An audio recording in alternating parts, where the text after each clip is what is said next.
بسم الله الرحمن الرحيم. صباح الخير شباب. Our subject today is about hirschprungs disease, which is another form of congenital anomaly affecting the gastrointestinal tract, and it has got the form of an obstructive type of lesion. Hirschsprung disease is the most common cause of lower intestinal obstruction in neonates. And we have defined what is upper and lower GI tract. The cut line in between them is the ampulla of Vater. Anything above the ampulla is upper GI tract. Anything below is lower gastrointestinal tract. So Hirschsprung disease, or it is called the aganglionic megacolon, is a congenital anomaly caused by migratory failure of the neural crest cells, leading to abnormal innervation of the bowel. The defect begins in the internal anal sphincter and extends proximally for a variable length of the gut. It means that it affects the most distal part of the GI tract, the anal sphincter, and then it extends proximally to variable distances. The incidence is a frequent one. It is thought to be 1 in every 5,000 live-born newborn. 70 to 80% of the cases affects males, so the male-to-female ratio is about 4 to 1. The etiology of the disease is still unknown, but genetic factors are now identified. 10% of the cases, they have family history, especially those with a long segment disease. The pathophysiology of the disease is that the neuroenteric ganglion cells migrate from the neural crest in the fetus to the upper end of the alimentary tract, and then it follows the vagal fibers caudally. Delay or arrest in this migration result in the neural crest cells failing to reach the distal bowel. Because the journey is starting from the head downwards, so failure to reach the destiny, it means that the defect would affect the most distal part of the bowel, and it extends proximally to variable extent in the GI tract. The fundamental pathology in Hirschsprung disease is the absence of ganglion cells in the submucosa and intermuscular nerve plexuses, and is associated with an increase in the nerve fibers in the affected segment. So there is a reduction or absence of the ganglion cells with increase in the nerve fibers in the same area. That aganglionic segment usually involves the terminal intestine, that is the rectum or rectosigmoid. The aganglionic segment may, however, include the entire large bowel and sometimes even the small bowel. So rarely the small bowel would be even affected by the disease. The gross pathological features of the disease is a dilated proximal intestine with gradual or abrupt transition to normal calibrated distal intestine. The transitional zone, the TZ, is typically funnel-like or cone-shaped بمعنى مخروطية أو قمعية الشكل. هذه المنطقة الفاصلة بين diseased area والnormal area. Normal proximal area راح تكون dilated with muscle hypertrophy. This is because it fights to overcome the obstruction, so it becomes dilated. And the diseased area is atretic, contracted. The transitional zone is the area in between the two, which is usually funnel or cone-shaped. The colon proximal to the aganglionic segment, in an effort to overcome the partial obstruction, becomes distended, and its wall markedly thickened because of muscle hypertrophy. This is a normal physiological finding. Any obstruction anywhere in the body, proximal to the obstruction, there will be dilatation in the organ. The degree of hypertrophy and dilatation depends on the duration and the degree of the obstruction, and thus indirectly to the age of the patient. So the older is the patient at presentation, the more gross would be the hypertrophy and the dilatation in the proximal part of the GI tract, and the more clear would be the appearance of the transitional zone. Are there associated anomalies with Hirschsprung disease? It is usually a solitary anomaly affecting full-term babies and otherwise healthy infants.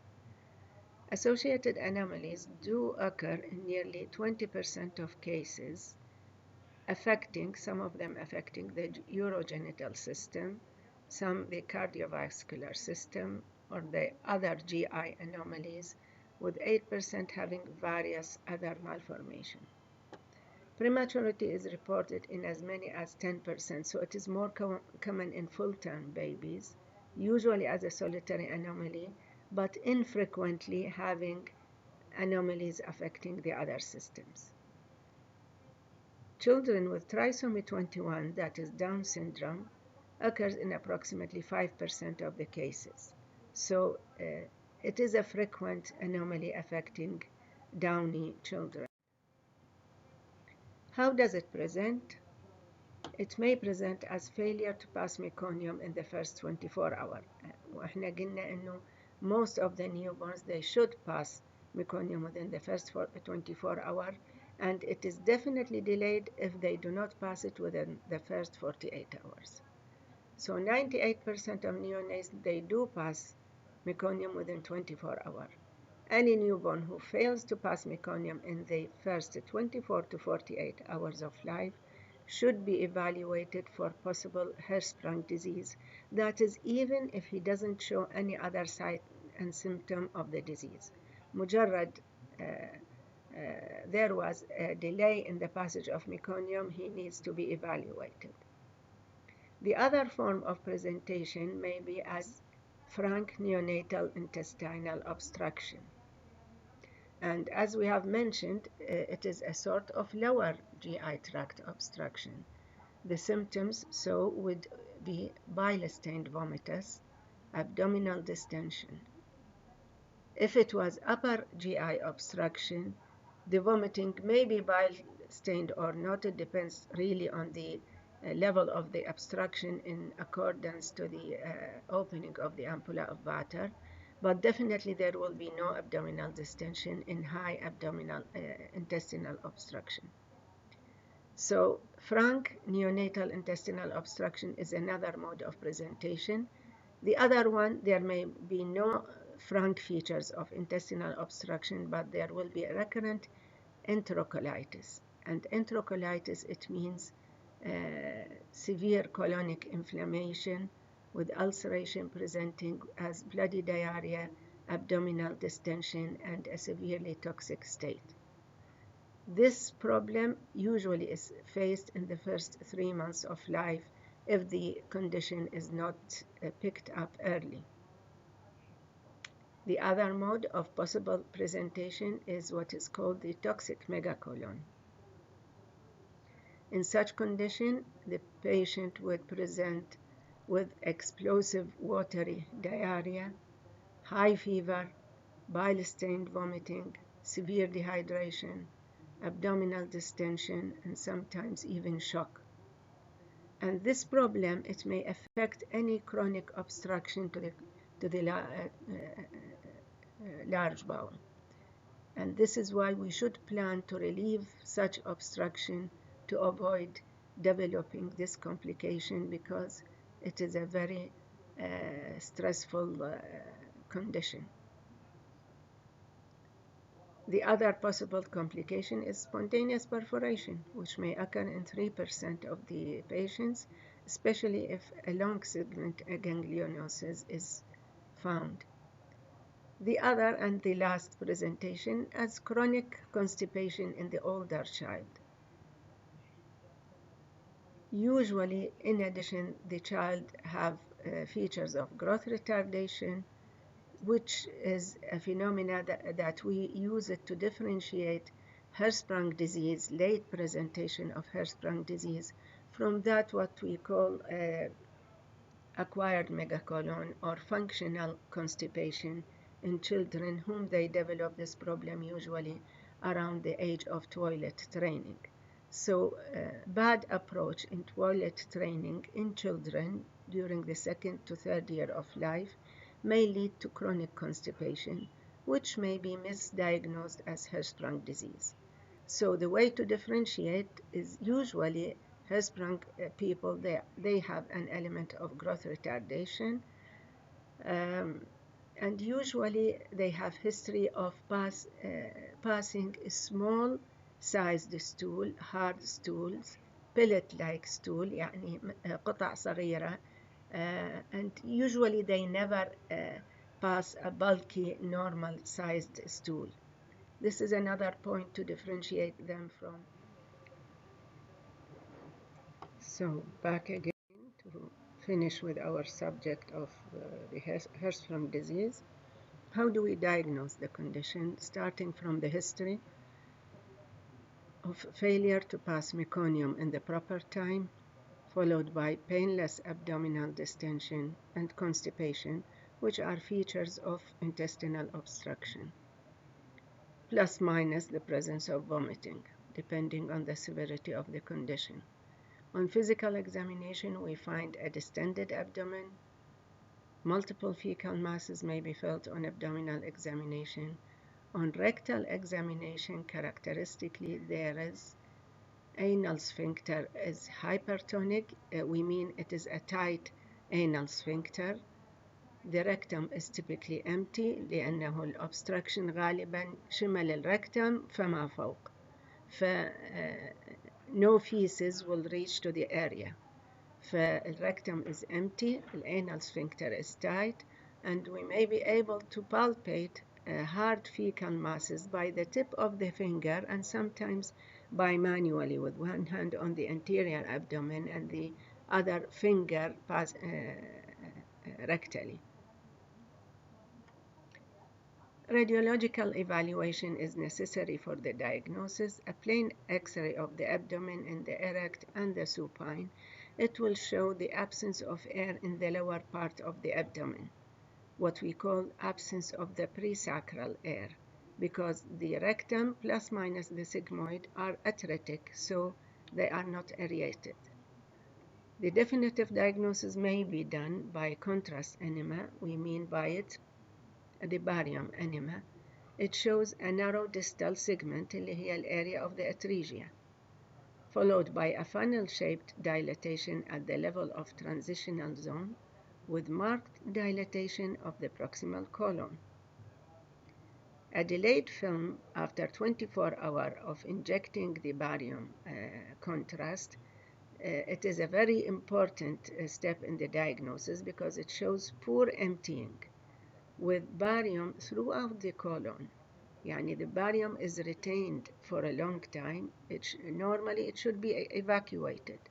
In the presence of this obstructive disease, barium would remain inside the colon and all along the colon, which is opposite to the child with the psychogenic or the functional constipation, and we call it stool holding, in whom the barium generally collects in the distal rectosigmoid area.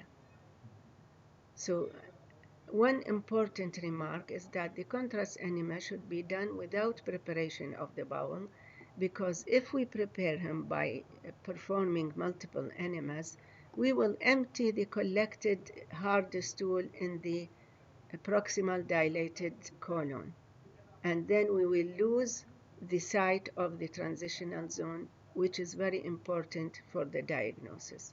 So the contrast study is done without preparation in order to be able to demonstrate a narrow area with proximal dilatation in between a funnel-shaped region اللي هي transitional zone. Then the barium may be seen retained for a long time after 24 hours of injecting the contrast dye, and we see it remaining all along the colon, not collected in a part of the colon.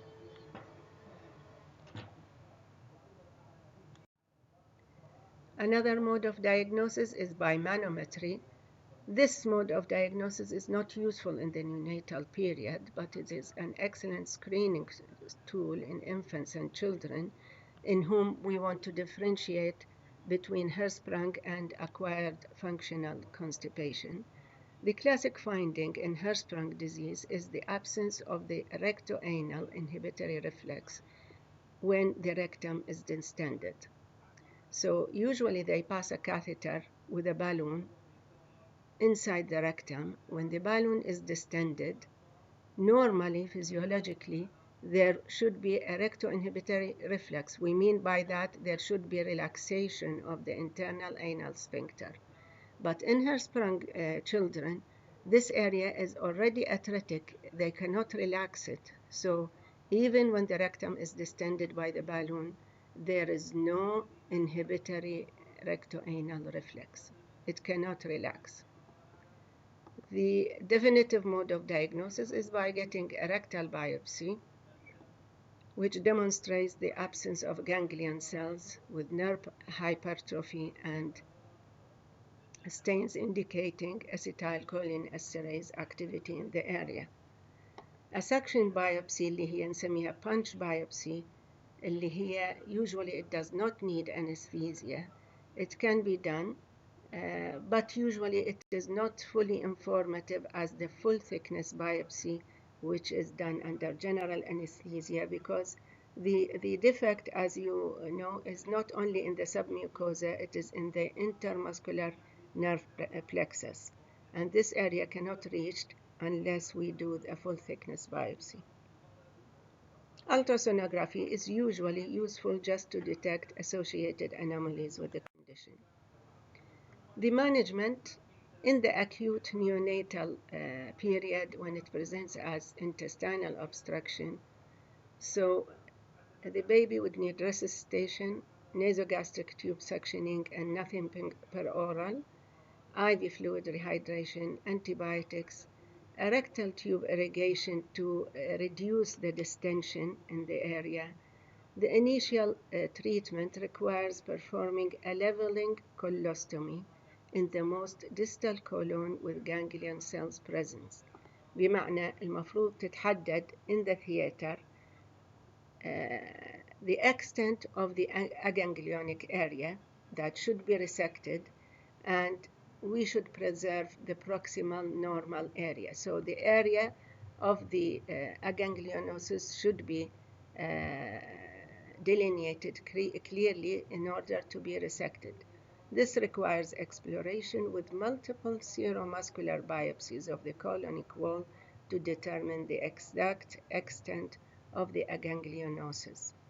The colostomy is placed above the transitional zone.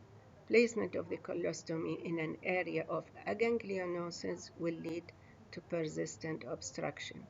So this is why we need to delineate the area, the diseased area, critically in order to place the colostomy proximal to that in the normally innervated area. Otherwise, we would have done nothing because the obstruction will continue after the surgery. When the patient becomes stable, then definitive treatment will be planned, which are usually a sort of what we call a pull-through surgery, where they connect the normal proximal colon to the internal anal sphincter. So the definitive surgery, you do not need to learn the names of the surgery. There are many techniques in this surgery, but we need to know it may be done by laparotomy or even by laparoscopy, or sometimes through a transanal approach. Usually, once the child has reached adequate size and age between 6 to 12 months, or a body weight of 20 pounds or more, the formal pull-through procedures are done. Are there complications to the pull-through surgery? Yes. Sometimes an anastomotic leak develops with infection. Sometimes a stricture develops in the area, and again, constipation would recur back again. Frequently, fecal incontinence and soiling follows the surgery, and sometimes even persistent constipation. So this diagram helps us to differentiate between the problem of the functional constipation, whom we described. It is acquired, it is physiological, not pathological condition, but usually it follows bad training habits at the age of toilet training. The child would develop a lengthy period of constipation with many behavioral problems. We need to differentiate this problem from the congenital hirschprung disease. So one point to differentiate is the onset. The functional constipation, usually it starts around the age of toilet training, between 2 to 3 years of age, while hirschprung disease is a congenital anomaly, and mostly it presents soon after birth. Delay passage of meconium is characteristic of hirschprung, but it is never seen in the functional constipation. Obstructive symptoms, that is abdominal distension and vomiting, are common in hirschprung disease but are not seen in the functional constipation. What we call the withholding behavior, which are certain postures in whom the child assumes this posture in order to prevent himself from passing motion. Because the retained feces will become harder and harder with time, the water in the retained stool will be absorbed in the colon, so it becomes painful and traumatizing. This is why the child would develop different withholding behaviors, such as crossing his legs, such as hiding behind the furniture, in order to prevent passing motion. It is very common in the functional constipation, but it is rare in hirschprung disease. A fear of defecation, because it is painful, it is common in the functional type, it is rare in the hirschprung disease. Fear of incontinence, common in the functional. This is because the chronically retained hard stool, sometimes the proximal content of the bowel, which is more liquid, it will leak from around the hard rocks of the retained stool, and it will be passed involuntarily exteriorly. So there will be fecal soiling to the underwears of the child. It is very common feature of the functional type, but it is never seen actually in hirschprung. The stool size in the functional constipation, whenever the child passes motion, even if it is every 3 to 4 days, usually it is bulky, and usually he empties his bowel, while rarely the child with hirschprung passes a large motion. Mostly it is in the shape of small and ribbon-like stool. Growth retardation is not seen in the functional type. It is common with hirschprung. Enterocolitis, that is recurrent episodes of bloody diarrhea and toxic state, is never seen in the functional, but it is common in the hirschprung. Stool in the ampulla of the rectum is common on this finding is seen on a rectal examination. Usually the rectum would be loaded with hard feces in the functional constipation, while it is tight and empty in the hirschprung. The barium enema would show large amounts of the stool in the rectosigmoid, no transitional zone, while the transitional zone is positive in the hirschprung, and there will be delayed emptying. Manometry is normal in hirschprung, absent rectosphincteric reflex. The biopsy is normal in the functional, while here it is free of ganglion cells with nerve hypertrophy and increased acetylcholinesterase activity. This plain abdomen in the erect posture showing dilated bowel loops, and as you can see, multiple air fluid levels with absence of air in the lower abdomen. This is highly suggestive of a distal large bowel obstruction, which is mostly early in life, it is hirschsprung. Another film showing diffuse dilatation of the intestine with absence of gas in the lower abdomen. This is the barium study, where it shows a long area of atresia narrowing, followed by the funnel-shaped transitional zone, followed by a hugely dilated proximal colon. Again, a lengthy atretic narrowed area, followed by the funnel-shaped transitional zone, and proximally the dilated